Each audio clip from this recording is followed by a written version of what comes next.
Hello everyone and welcome to Solomon's Cave. This is the promised and long-awaited video about the Shewa, giving you all the official rules about when a Shewa is pronounced and when it is silent. So let's start with the easiest way to answer this. If the Shewa is the central vowel of a syllable, it is vocal. If it closes a syllable or is between syllables, it is silent. But that won't get you very far, since that is just circular reasoning. I'll give you the rules for the Shewa by referring back to the rules for the syllables, which then in turn will refer back to the rules for the Shewa in order to fully understand syllables. So I won't do that to you. Instead, I will remind you first of what I told you in the video about vowels. Namely, if you feel like you should pronounce it, then pronounce it. If you feel like you don't have to, then don't. That is still the way I do it for 90% of the time, and it is only for the last 10% that I double check with the rules to make sure I'm doing it correctly. So let's start with a few simple rules that are easy to remember and don't require a lot of brain work.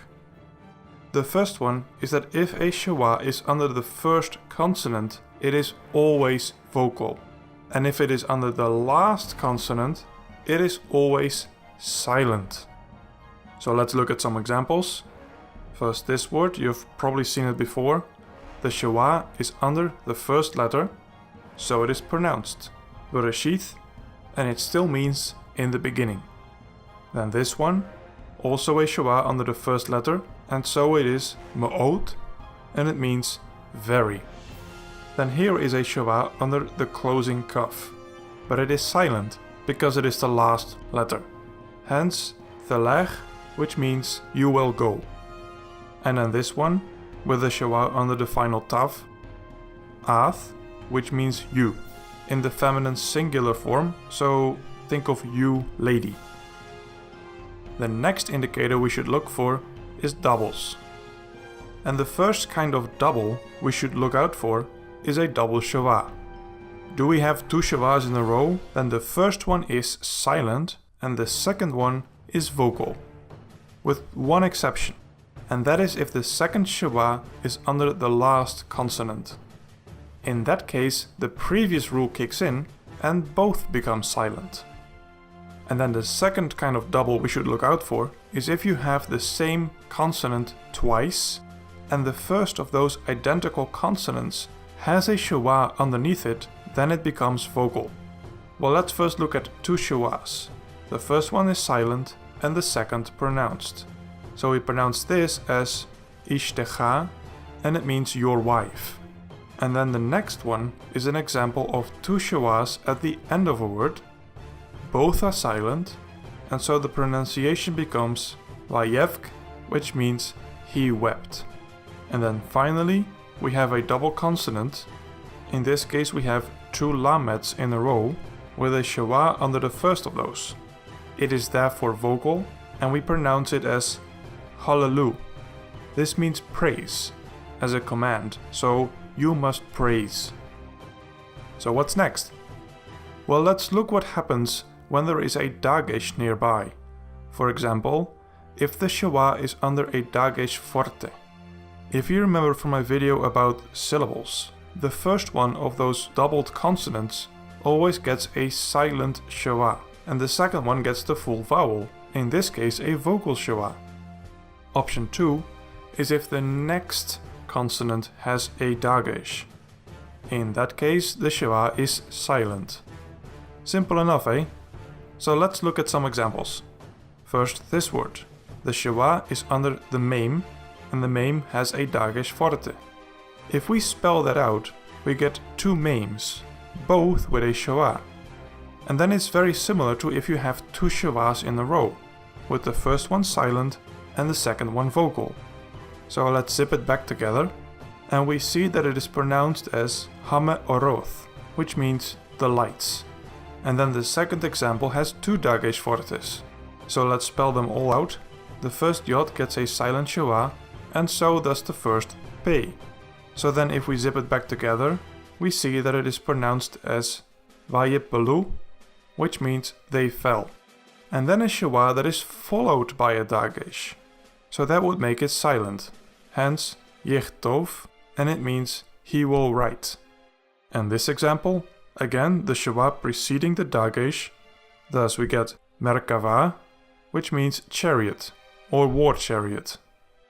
Okay, so what if it is not at the beginning or the end, there are no doubles in sight, and there is no Dagesh nearby? Well, in that case, all you have to do is look at the vowel that comes before the Shewa. And here there are two possibilities. Option 1, there is a long vowel and then the Shewa is vocal. Option 2, there is a short vowel and then it is silent. But there is of course one exception you have to keep in mind, and that is that you will have to distinguish between the normal kametz, which is a long a, and the kametz chatuf, which is a short o. Okay, so let's look at some examples. In the first example, the Shewa follows a shurek.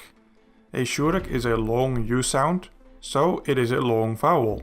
And this means of course that the Shewa is pronounced. Ushene, and it means and to. Then we have a Shewa following a short vowel, namely a patach, and hence it is silent. Avram, Abram. Next we have this word, with a Shewa following a hirek, traditionally a short vowel. This is therefore pronounced as vayikra, which means he called. If this sounds familiar, it is perhaps because it is the Hebrew title for the book of Leviticus.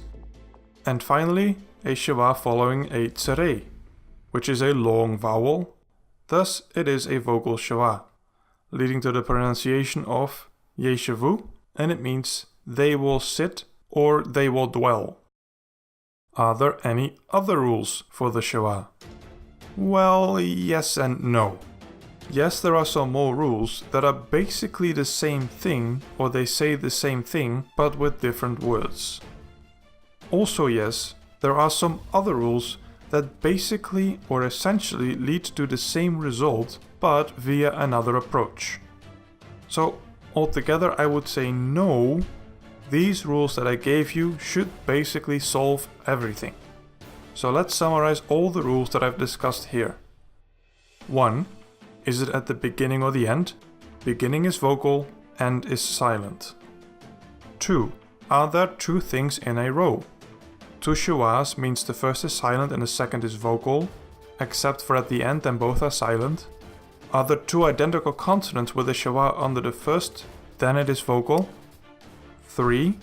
With a Dagesh, a Shewa under the Dagesh is vocal, and a Shewa before the Dagesh is silent. Otherwise, following a long vowel means it's vocal, and following a short vowel it is silent. So long, vocal, short, silent.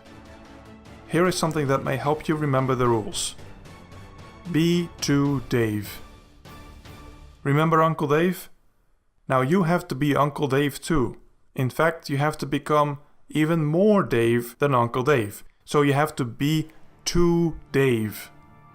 Beginning end, to, as in two Shewas or two identical consonants, Dagesh, vowel. So that was the Shewa.